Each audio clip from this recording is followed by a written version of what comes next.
जय हिंद साथियों, नमस्कार। स्वागत है आप सभी का आपके अपने YouTube channel Mukesh Mahendra education पर। सभी को राधे राधे, जय श्री कृष्णा।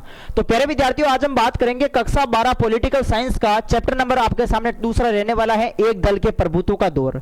इससे पहले वाला चैप्टर मैंने करवा दिए थे, वेरी मोस्ट इंपोर्टेंट क्वेश्चन मैंने करवाए थे प्यारे विद्यार्थियों। आज हमारा चैप्टर नंबर 2 रहने वाला है, एक दल के प्रभुत्व का दौर। वेरी मोस्ट इंपोर्टेंट क्वेश्चन इस क्लास के अंदर हम कवर करने वाले हैं। तो प्यारे विद्यार्थियों, एक छोटा सा रिक्वेस्ट है, आप सभी से क्लास को लाइक कर दीजिएगा और जो भी चैनल पर नए हैं चैनल को सब्सक्राइब कर लीजिएगा ताकि आपको आगे आने वाली वीडियो की नोटिफिकेशन सबसे पहले मिलता रहे। चलो स्टार्ट करते हैं प्यारे विद्यार्थियों। आज चैप्टर नंबर है 2, एक दल के प्रभुत्व का दौर पॉलिटिकल साइंस का। बार पेपर में छपने वाले मोस्ट इंपोर्टेंट क्वेश्चन इस क्लास के अंदर हम कवर करने वाले हैं। चलो स्टार्ट करते हैं। आज का यहाँ पर पहला क्वेश्चन आप सभी विद्यार्थियों को नजर आ रहा है कि भारतीय जनसंघ पार्टी के जो है वो संस्थापक कौन थे। ठीक है, ऑप्शन ए दे रखा है श्यामा प्रसाद मुखर्जी, सी राजगोपालाचारी, आचार्य नरेंद्र देव, इनमें से कोई नहीं। तो प्यारे विद्यार्थियों, भारतीय जनसंघ पार्टी जो है ना, पूछा जाए आप सभी को कि इसकी स्थापना कब हुई थी, तो ये याद रखना आप सभी, भारतीय जनसंघ पार्टी जो है इसकी स्थापना हुई थी प्यारे विद्यार्थियों 1951 में। इसकी स्थापना कब हुई थी? इसकी स्थापना हुई थी 1951 में।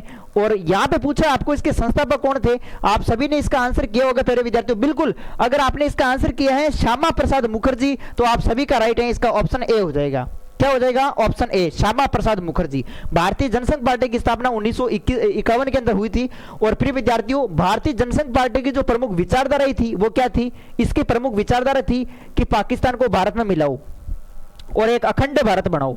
ठीक है, अखंड भारत बनाओ, अखंड भारत बनाओ। और साथ ही में हिंदी को यहाँ पे राजभाषा घोषित की जाए।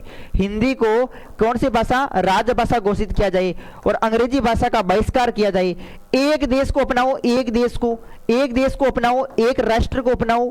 ठीक है, और एक ही संस्कृति को अपनाओ। ठीक है, एक संस्कृति को अपनाओ। ये इसी पार्टी की प्रमुख विचारधाराएं हैं। ठीक है, और इस पार्टी का समर्थन करने वाले राज्य हैं जैसे कि हमारा राजस्थान भी इसका समर्थन करता है।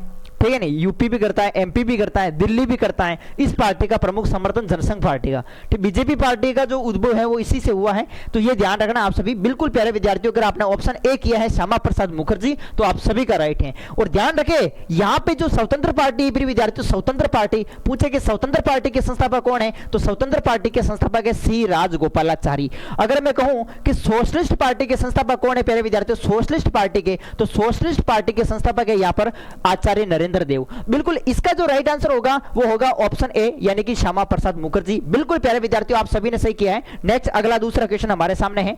अगला दूसरा क्वेश्चन देखो, निम्न में से चुनाव आयोग कब बना था? इससे पहले मैं आप सभी विद्यार्थियों को बता दूं, देखो इन सभी प्रश्नों के आंसर वही विद्यार्थी कर पाएगा जिन्होंने चैप्टर को अच्छे से पढ़ा है। प्यारे विद्यार्थियों, मैंने थ्योरी क्लास सब कुछ, अगर आप चैप्टर को समझना चाहते हैं मेरे साथ तो महेंद्र ब्यावर कोचिंग, वैसे नीचे पट्टी चल रही होगी, नहीं चल रही तो ये लीजिएगा, अभी चला देते हैं पट्टी। बस ये रुको, ये चल गई पट्टी, चली।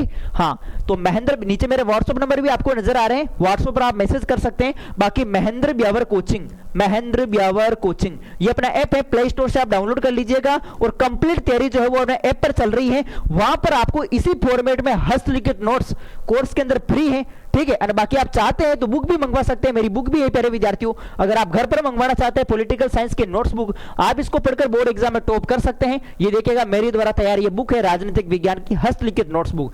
ये 3 दिन में आपके घर पर पहुंच जाएगी पोस्ट ऑफिस के माध्यम से। भले आप कहीं से भी हो, राजस्थान, एमपी, यूपी, बिहार, झारखंड, अगर किसी भी बोर्ड से हो, ये घर मंगवा सकते हो प्यारे विद्यार्थियों। पोस्ट ऑफिस के माध्यम से आएगी, ध्यान रखना। व्हाट्सएप पर मैसेज कर देना, इसके बारे में पूरी जानकारी दे रखी है। महेंद्र ब्यावर कोचिंग का अपना एप्लीकेशन है, आप इस कोर्स ज्वाइन कर सकते हैं। क्लास 12th का, पॉलिटिकल का भी मिल जाएगा, ज्योग्राफी का मिल जाएगा, हिस्ट्री का मिल जाएगा, सभी सब्जेक्ट का मिल जाएगा। चलो, तो देखो चुनाव आयोग कब बना था? तो चुनाव आयोग बना था प्यारे विद्यार्थियों 1950 के अंदर। 1950 में चुनाव आयोग बना था। और पहले चुनाव आयुक्त कौन थे? प्रश्न आता है पेपर के अंदर कि पहले चुनाव आयुक्त कौन थे? तो पहले चुनाव आयुक्त याद रखना, पहले चुनाव आयुक्त थे सुकुमार सेन। कौन थे? सुकुमार सेन। याद रखे आप सभी विद्यार्थी, सुकुमार सेन जो है, सुकुमार सेन ये पहले चुनाव आयुक्त थे। सुकुमार सेन जो है पहले चुनाव आयुक्त थे।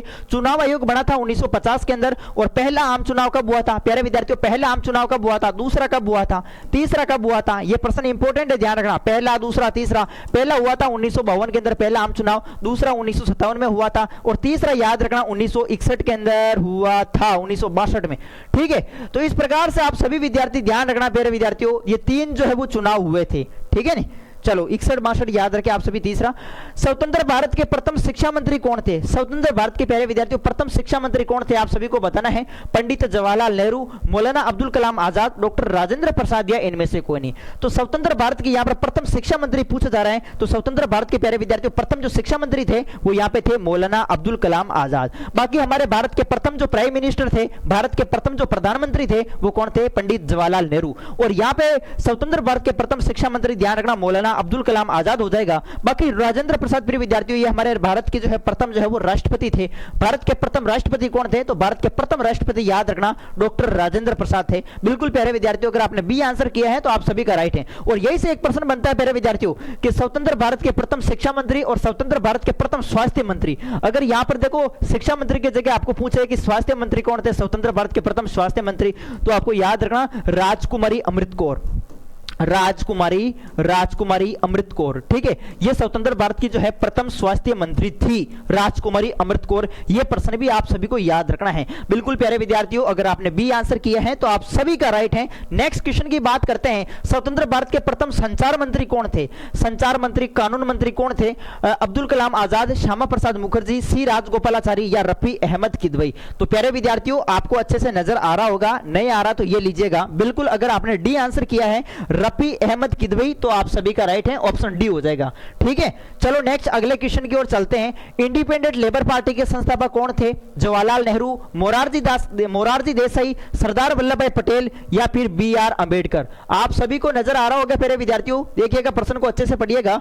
इंडिपेंडेंट लेबर पार्टी के संस्थापक कौन थे? तो इंडिपेंडेंट लेबर पार्टी के संस्थापक ध्यान रखना प्रिय विद्यार्थियों यहां पर थे डॉक्टर बी आर अंबेडकर। ठीक है, ऑप्शन बी हो जाएगा। ठीक है, ऑप्शन डी वाले सभी राइट हैं, D doctor B R Ambedkar हो जाएगा बिल्कुल। चलो नेक्स्ट अगले प्रश्न की ओर चलते हैं। अगला प्रश्न आपके सामने है, कांग्रेस पार्टी ने लोकसभा के पहले चुनाव में कितनी सीटें जीती थी? प्यारे विद्यार्थियों 362, 364, 350, 372। और मैं आप सभी को बता दूं प्यारे विद्यार्थियों कंप्लीट तैयारी अपने ऐप पर चल रही है। अगर आप चैप्टर को मेरे साथ अच्छे से पढ़ना चाहते हैं, कंप्लीट तैयारी करना चाहते हैं 12th क्लास की, तो आप Mahendra Beawar coaching app download करें और आज ही कोर्स ज्वाइन करें। गारंटी मैं देता हूं प्यारे विद्यार्थियों, एक नंबर नहीं कटने दूंगा। वहां पे मैं आपको हस्तलिखित नोट्स उपलब्ध करवाऊंगा, आपकी प्रैक्टिस करवाऊंगा, तैयारी करवाऊंगा अच्छे से। ठीक है, जितने भी मोस्ट क्वेश्चन है सब कुछ कवर करवा दूंगा। एग्जाम में एक क्वेश्चन गलत नहीं होगा, पूरा का पूरा पेपर आप राइट कर पाओगे। ठीक है, तो यहां पर देखिएगा कांग्रेस पार्टी ने लोकसभा के पहले चुनाव में कुल कितने सीटें जीती थी? तो पहले चुनाव में प्रिय विद्यार्थियों यहां पर ध्यान रखना आप सभी 364 सीटें जीती थी। और पहला चुनाव कब हुआ था प्यारे विद्यार्थियों, मैं आपको बता दूं। पहला चुनाव में एक बार वापस बता देता हूं। दूसरा देखो, दूसरा भी ध्यान रखना, पहला, दूसरा और तीसरा, ये तीनों आम चुनाव वेरी इंपॉर्टेंट है, ध्यान रखना। पहला, दूसरा और तीसरा। देखो प्यारे विद्यार्थियों पहला आम चुनाव कब हुआ था? पहला आम चुनाव हुआ था 1952 के अंदर। कब हुआ था? 1952 में हुआ।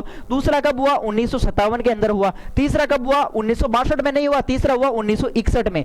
3 चुनाव हुए थे प्रिय विद्यार्थियों। और पहले चुनाव में यहां पर प्रश्न में पूछा है कि पहले चुनाव में जब वो कांग्रेस ने कितनी सीटें जीती, तो प्यारे विद्यार्थियों पहले चुनाव में कांग्रेस ने 364 सीटें जीती। और दूसरे चुनाव में कांग्रेस ने 371 सीटें जीती। और तीसरे चुनाव में कांग्रेस ने प्यारे विद्यार्थियों 362 सीटें जीती। तो यानी आप देख सकते हैं प्यारे विद्यार्थियों तीनों ही चुनावों के अंदर कांग्रेस को यहां पर भारी बहुमत मिला था। कांग्रेस को क्या मिला था? यहां पे भारी बहुमत मिला था, भारी बहुमत मिला था। तो प्यारे विद्यार्थियों तीनों चुनाव में जो है वो कांग्रेस की लगातार जीत होती है। तो यहां पर पूछा प्रश्न कि कांग्रेस पार्टी ने लोकसभा के पहले चुनाव में कितनी सीटें जीती? 364 सीटें जीती। अगर यहां पर दूसरा पूछता तो 371 होता, तीसरा पूछता 362 करते। ठीक है, मुझे उम्मीद है कि आप सभी विद्यार्थियों को अच्छे से समझ में आ रहा होगा। ये सभी प्रश्न इंपॉर्टेंट हैं, आप सभी को याद रखना है। नेक्स्ट आगे देखो, 1952 के आम चुनाव में कुल कितने प्रतिशत मतदाता जो है वो साक्षर थे? साक्षर का मतलब क्या होता है? साक्षर का मतलब कितने मतदाता जो है पढ़े लिखे थे। ठीक है, 10%, 15%, 20% या 30%। तो प्यारे विद्यार्थियों याद रखना आप सभी, ऑप्शन यहाँ पे बी हो जाएगा। 15% मतदाता जो है वो साक्षर थे। ऑप्शन बी वाले आप सभी राइट हैं, ध्यान रखना। आगे देखो, भारत में दलितों का मसीहा यहाँ पर किसे कहा जाता है? भारत के अंदर प्यारे विद्यार्थियों दलितों का मसीहा यहां पर किसे कहा जाता है? देखिएगा ऑप्शन ए दे रखा है श्यामा प्रसाद मुखर्जी, बी आर अंबेडकर, राजेंद्र प्रसाद, अटल बिहारी वाजपेयी। तो प्यारे विद्यार्थियों इसका राइट आंसर हो जाएगा बी आर अंबेडकर। ठीक है, भारत में दलितों का मसीहा जो है वो बी आर अंबेडकर को कहा जाता है। दल बदल से आप क्या समझते हैं? वेरी इंपॉर्टेंट प्रश्न है प्यारे विद्यार्थियों, दल बदल। देखो ध्यान रखना, ये प्रश्न आपके पूछे जाएंगे लघुत्रात्मक में कि दल बदल से आप क्या समझते हैं। भाई दल बदल से आप जो है वो क्या समझते हैं? तो प्रश्न प्रश्न को देखिएगा अच्छे से। दल बदल, जब कोई नेता अपना एक राजनीतिक दल छोड़कर दूसरे राजनीतिक दल में शामिल हो जाता है तो उसे दल बदल कहते हैं। दल बदल प्यारे विद्यार्थियों, कोई भी नेता जो है, उदाहरण के माध्यम से यहां पर समझो, देखिएगा उदाहरण भी आपके सामने दे रखा है। यदि कोई विधायक कांग्रेस के टिकट पर चुनाव जीतता है, ठीक है, किसी विशेष चुनाव चिन्ह को लेकर चुनाव लड़ता है और जीतता है और बाद में जो है भाजपा के अंदर शामिल हो जाता है। यहां पे उदाहरण दे रखा है मेरे विद्यार्थियों, यदि कोई विधायक कांग्रेस के टिकट पर चुनाव जीतता है और बाद में वो भाजपा के अंदर शामिल हो जाता है तो इसे ही दल बदल कहते हैं। दल बदल का मतलब हो गया अपने दल को छोड़कर किसी दूसरे दल में शामिल हो जाना, ठीक है, इसे ही कहते हैं दल बदल। ठीक है, ये याद रखना प्रिय विद्यार्थियों, ध्यान रखना, मोस्ट क्वेश्चन है। इसके अलावा अगला प्रश्न है, भारतीय दलीय व्यवस्था की दो विशेषताएं लिखिएगा। भारतीय दलीय जो व्यवस्था है इसकी दो विशेषता कौन कौन सी हैं वो लिखिएगा। तो पहली जो है आप लिखना प्रिय विद्यार्थियों, बहुदलीय व्यवस्था। हमारे यहां पर प्यारे विद्यार्थियों सभी दलों को जो है वो चुनाव लड़ने का अधिकार है, सभी लड़ सकते हैं। ठीक है, भारत में अनेक राष्ट्रीय और क्षेत्रीय राजनीतिक दल हैं, इसलिए इसे बहुदलीय व्यवस्था कहा जाता है। हमारे यहां पर सभी जो है वो चुनाव लड़ सकते हैं।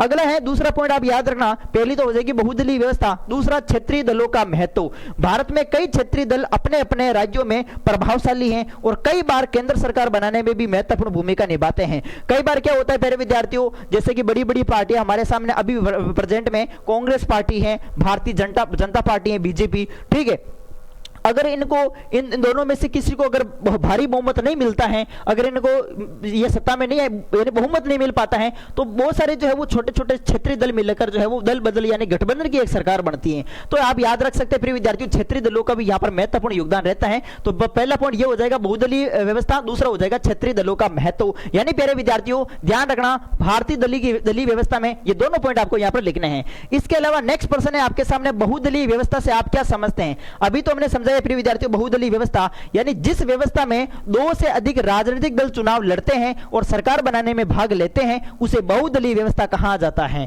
ठीक है, याद रखना। और उदाहरण के माध्यम से अगर आप समझ सकते हैं, देखो प्रिय विद्यार्थियों, भारत में भाजपा और कांग्रेस, आम आदमी पार्टी, ठीक है, और डीएमके आदि कई राजनीतिक दल हैं, इसलिए भारत के अंदर बहुदलीय व्यवस्था है। मतलब यहाँ पर सभी को जो है वो चुनाव लड़ने का यहाँ पे अधिकार है। ठीक है, और मुझे उम्मीद है प्यारे विद्यार्थियों ये सभी प्रश्न आपको अच्छे से समझ में आए होंगे। ये थी अपनी क्लास और इस क्लास में थे ये सभी very very most important question. ठीक है, अच्छे से पढ़े, अच्छे से याद करें, एग्जाम की दृष्टि से ये सभी मोस्ट क्वेश्चन है। और प्यारे विद्यार्थियों जाते जाते मैं आप सभी को बता दूं, अपना ऐप है महेंद्र ब्यावर कोचिंग। महेंद्र ब्यावर कोचिंग प्यारे विद्यार्थियों प्ले स्टोर से डाउनलोड कर लेना और कंप्लीट तैयारी करनी है आप सभी को। ठीक है, तो Mahendra Beawar coaching app download करके आज ही क्लास लेना शुरू कर दीजिएगा। अगर आप मेरे हस्तलिखित नोट्स बुक घर पर मंगवाना चाहते हैं तो नीचे व्हाट्सएप नंबर दे रखे, देखो पट्टी चल रही है, इधर देखिएगा, ये व्हाट्सएप नंबर गए, ये व्हाट्सएप नंबर है, मैसेज कर देना मुझे व्हाट्सएप पर। बाकी 8955661301 ये मेरे व्हाट्सएप नंबर है, आप मैसेज करके जो है उसको घर पर मंगवा सकते हैं। मेरे विद्यार्थियों 3 दिन में आपके पोस्ट ऑफिस के माध्यम से, आप कहीं से भी हो, भारत के किसी भी राज्य से हो, ये 3 दिन में पहुंच जाएगी, क्योंकि सिलेबस है NCERT, Rajasthan, MP, UP, Bihar, Jharkhand सभी के लिए उपलब्ध है। चलो प्यारे विद्यार्थियों, ओके, जय हिंद, जय भारत।